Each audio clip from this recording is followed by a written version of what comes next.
Hello students, welcome. This is a lecture on real numbers and we are going to discuss in this lecture about the CBSE based questions. So, what type of questions do we expect in the board exam from this chapter real numbers? Some of the selected questions we will discuss and we can understand the solution only if we know the theory of this chapter. So, make sure that you have studied the theory and seen the lecture of this chapter and its application, then only at last go to this lecture. So, in this lecture when we move on, the first question which is of 1 mark says that use Euclid's division algorithm to find the HCF of 196 and 38,220. So, you have to find the HCF, highest common factor, and what you have to use Euclid's division algorithm. So, if you remember in Euclid's division algorithm, we used to take the greater number as the dividend. So, 38220 is the dividend and the divisor is 196. Now, we will divide 38220 with 196 and when we will divide it, what will happen? Let us see. We can divide it here 38220 with 196. So, this will become if you take it one time only 196 and the remaining value will be 6 here and 8 here and 1 here. So, 186. Now, 2 you again take it down. Now, this will become when you take 196 9 times. So, 9 6 is 54, 5 is remaining, 9 9 81 and 5 86 and 8 remaining, 9 1 9 and 8 17, 1764. So, what does it remains? 12 minus 4 is 8, 15 minus 6 is 9 and this would become 0. After that you will take around 0, 196 is there. So, when you will divide 980 by 196, it divides 5 times, 5 6 30, 3 is remaining, 45, 46, 47, 48, 4 remaining and 980. So, what we observe then this 38220 is completely divisible by 196 where the quotient is 195 and the remainder is 0. So, in Euclid's division algorithm we studied that when we get remainder 0 which we are getting in the first step itself, then the divisor is the HCF of the dividend and the divisor, or we say the two numbers. So, the HCF of these two numbers is 196 itself. In case we would have got a non-zero remainder here, that means it was not completely divisible by 196, then we would have taken this as the dividend and this remainder as the divisor, and then we have done this process again and we keep on doing this till we get remainder 0, and the step where remainder is 0, that step gives the divisor which is the HCF. So, this is the first step which itself gives the remainder 0. So, 196 is the HCF of the given two numbers. Okay, students, fine. So, this was an application of Euclid's division algorithm. Now, next question which is again of 1 mark as it is written, find the LCM and HCF of the following pair of integers and verify that LCM into HCF is equal to product of the two numbers. So, this is a formula which is always true, we have to verify that. First we have to find LCM and HCF. So, let us write the numbers. One number A is 510, another number B is 92. So, 510 let us factorize it. So, when we factorize 510, 2 times 2 to 4, 2 5 10, 2 5 10, then again it will be divided by 3, 3 8 24, 3 5 15, then it will be divided by 5. So, 5 1 5, 5 7 35, it will not get divided further. So, this 510 can be written as 2 into 3 into 5 into 17, its prime factors. When we talk about B which is 92 actually as it is given here. So, 2 4 8, 2 6 12, 2 23 46. So, this can be written as 2 square into 23. 23 cannot be factorized further as it is a prime number. So, the prime factors of A and B 510 and 92 we have obtained. Now, if we want to get the HCF of these two, we will take the term which is having the least degree from both of them. So, 2 is the only number which is common to both of them with the degree 1. So, this is highest common factor. If we talk about LCM, then we take the number which is present in either of them, and if it is present in both of them, then we take the highest degree. So, 2 and 2 square will give you 2 square, and other numbers are 3 into 5 into 17 into 23 from here. So, this is the LCM.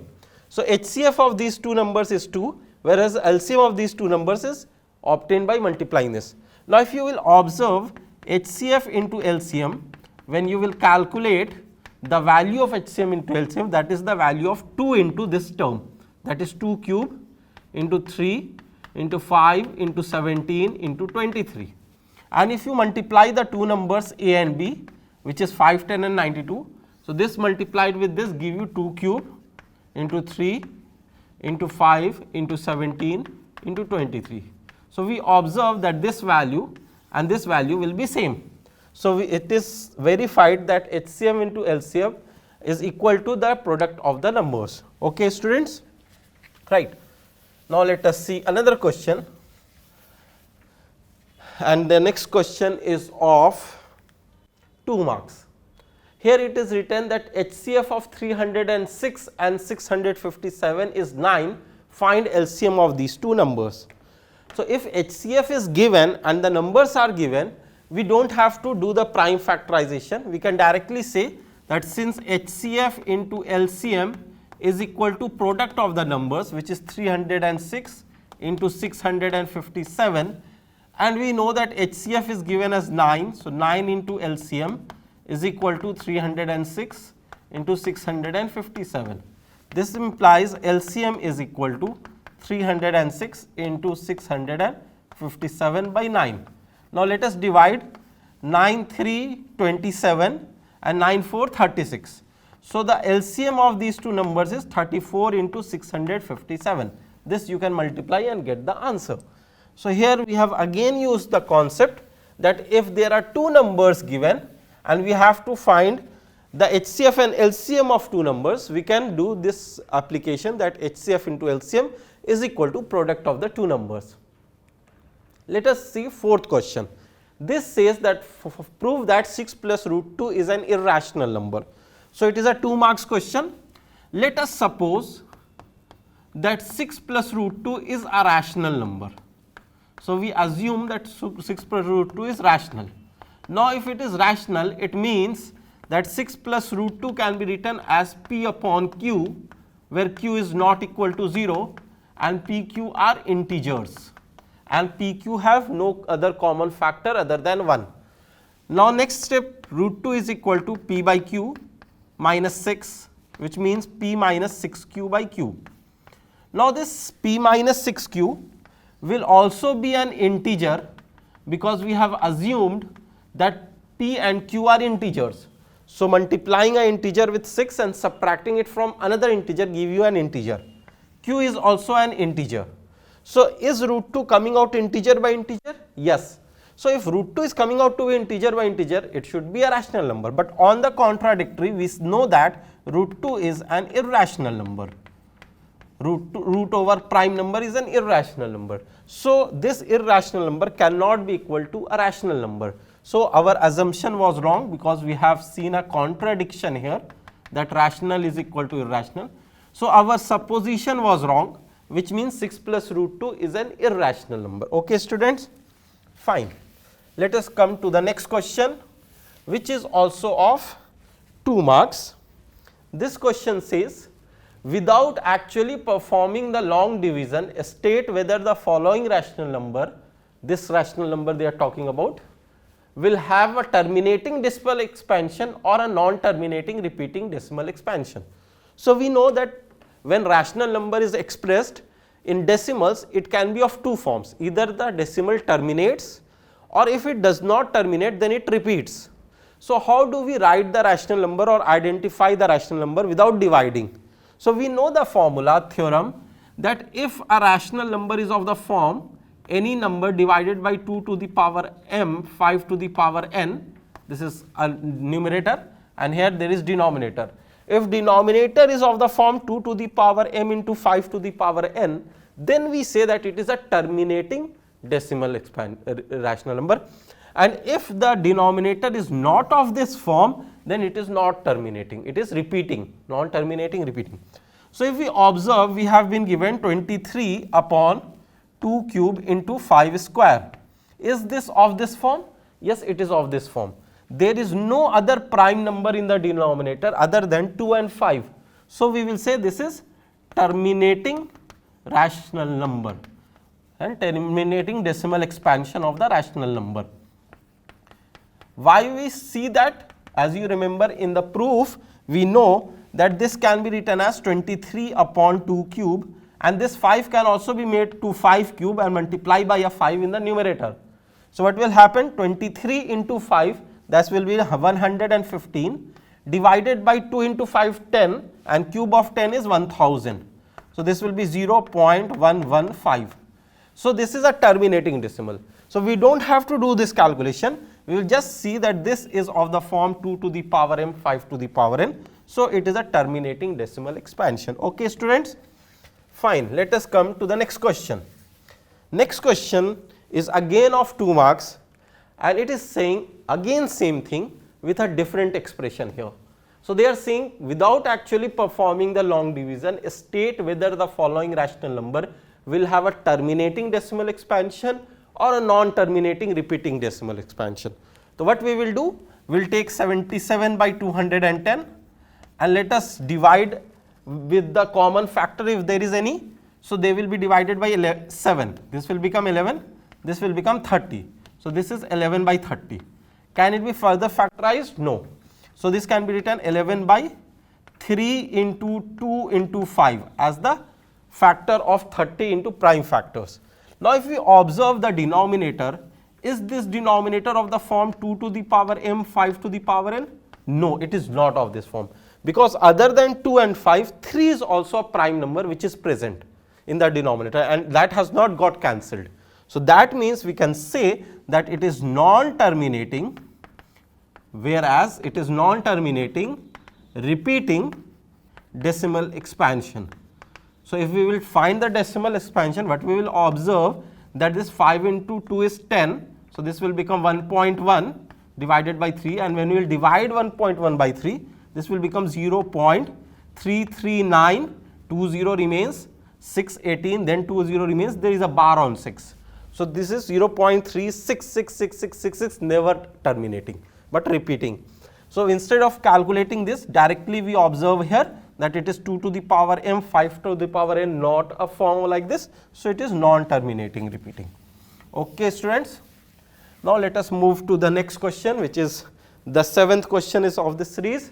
It is of 4 marks. Now, we have 4 more questions, or all of them are of 4 marks. 7th question says, use Euclid's division lemma to show that the cube of any positive integer is of the form 9m, 9m plus 1 or 9m plus 8. So, if we take any number, any natural number or a positive integer, that number can always be written as a multiple of 3 or a remainder 1 when divided by 3 or a remainder 2 when divided by 3. These are the 3 possibilities for a natural number to give when divided by 3. Either it will give a remainder 0, 1 or 2. That is what Euclid's division lemma says, that a divisor when divided, a dividend when divided by a divisor gives you a remainder which is less than the divisor. So, the remainder has to be less than 3. So, it can be 0, 1 or 2. So, these are the forms. Now, when we cube it, you will get 3k cube, or you will get 3k plus 1 cube, or you will get 3k plus 2 cube. These 3 forms are possible. Now, 3k cube is 27k cube. 3k plus 1 cube is a plus b whole cube formula. So, a cube is 27k cube plus b cube is 1 plus 3a square b when you will do. So, you will find 9 3 27k, and 3ab square when you will do, you will find 9k. Here it is k square, 27k square, and there it is 9k. So, 3 into this square into 1. plus 3 into this into 1 square. Again, we will also see that there is another form which is 3k plus 2 cube. When you will do this, you will obtain 27 k cube plus 8 plus 3 into square of this, which is 9 into 2, that is 27 into 2, 54 k square, plus 3 into this term, which is 9k, into 2 square, that is 36 k. Now, what am I doing? I am writing this 27 k cube like this, that this is 9 into 3 k cube. I am writing this 27 k cube plus 1 plus 27 k square plus 9 k as, if I take 9 common, then here it is 3 k cube, here it is 3 k square, and here it is k, and there is a 1 which is remaining outside.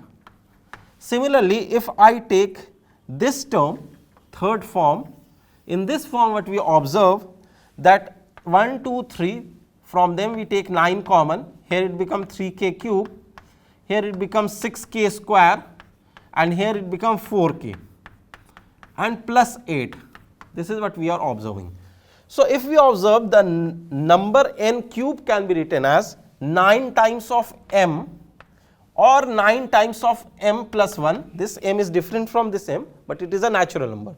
9 times of m plus 8. These are the 3 forms in which cube of a natural number can be expressed. This is what we had to prove. So, students, here we can see an application of Euclid's division lemma. Now, let us move on to the next question. Prove that root 5 is irrational. Just as we proved as root 2 irrational, in our theory we will prove root 5 irrational. So, let us suppose root 5 is rational. This is our supposition, and we will contradict it later on. So, if it is rational, root 5 can be written as p upon q, where q is not equal to 0 and pq belonging to integers, and HCF of p and q is equal to 1, that is, there is no other common factor other than 1.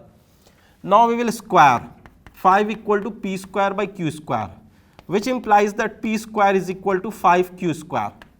Now, 5 divides p square, this is what we observe here, 5 divides p square. Now, by the theorem we know that if a prime number divides the square of a number, then that prime number also divides the number. So, this implies 5 also divides p, as we studied by the theorem in our theory classes, that any prime number, if it is dividing square of a number, it is dividing the number also. So, 5 is dividing p square, means 5 divides p also. Now, if 5 divides p, that means 5 can be written as 5 is dividing p, so p can be written as 5 into a multiple of p, suppose m. So, p is actually 5m. If 5 is dividing p, so we are seeing that 5 is a factor of p, so p is equal to 5m, let us suppose. Now, what we will do? We will do the squaring both the sides. So, p square is equal to, as we see here, is 25m square after squaring, which implies that p square is 25m square is the second equation, and p square is equal to 5q square is the first equation. This is the first, this is the second. If we equate p square in both, we observe that 5q square is equal to 25m square, which means q square is equal to 5m square after dividing 25 by 5, which implies 5 divides q square. Now, by the same theorem, if 5 divides q square, then 5 is a prime number, therefore 5 also divides q. Okay, students? So, 5 is a number which is dividing p also, as we have seen here, 5 divides p, and 5 is a number which divides q also. Whereas, when we took root 5 is equal to p by q, we took into consideration that the common factor of p and q is 1, but we are finding that 5 is also a common factor of p and q, which is a contradiction. So, we will say that it is a contradiction, hence our supposition was wrong, because p and q both are divisible by 5, which is not 1. So, its common factor is not 1. So, our supposition was wrong, hence by contradiction root 5 is a rational number is a wrong statement, it is a irrational number. So, similarly we had proved for root 3, root 2, and similarly as for root 5, and for any square root of any prime number we can prove in a similar manner. Let us come to the 9th question. It is a 4 marks question again. The following real number, the real number which they are talking about is this one. The following real number have decimal expansions as given below. So, this is the decimal expansion. Decide whether it is rational or irrational. First of all, we have to decide whether it is rational or irrational. So, if you observe, this is a terminating decimal. If it is a terminating decimal, that is, it is a rational number. If it is a terminating decimal, or even if it is non-terminating but repeating, then also it is rational number. So, since it is a terminating decimal, we can write that this is a terminating decimal. In that case, we can always say that this is a rational number. So, first question is yes, it is a rational number. Okay, students. Now, next further, if it is rational and of the form p by q, what can you say about the prime factors of q? So, this q, what can you say about the prime factors of q? Since it is a terminating decimal, then its denominator must have prime factors only 2 and 5. It should be of the form some number divided by 2 to the power m, 5 to the power n. Then only it is terminating decimal. So, we will say that q has prime factors 2 and 5 only. It has prime factors 2 and 5, which we can verify also if we try to write it. So, how can we write this number? 4, 3, and let us remove decimal from here. So, 1, 2, 3, 4, 5, 6, 7, 8, 9. How many digits were after the decimal? 9 digits. So, we will take 9 zeros in the denominator. And after taking 9 zeros, we observe that this denominator is actually nothing but 2 to the power 9 into 5 to the power 9. There is no other prime number. So, it is of the form 2 to the power m into 5 to the power n. It has the prime factors only 2 and 5 in the denominator. This is what we can say, and later we can verify it also, as we have verified it here, but that is not necessary. Let us see the last question. It says the following real number have decimal expansions as given below. The real number which they are talking about is this one here, and they are saying decide whether it is rational or not. So, first we have to decide whether it is rational or not. If we observe, is it terminating? No, it is not terminating. It is going on, dot dot dot is there. Is it non-terminating but repeating? So, let us see 0.1, then 201, then 2001, then 20,001, and you will get 2,00,001. That means it is not repeating also, because the number of zeros between 2 and 1 are increasing. It is not same. So, it is not terminating. So, we will say that is this a rational or an irrational number? We will say that it is not a rational number, it is an irrational number. So, if it is an irrational number, then we can't do the further calculation.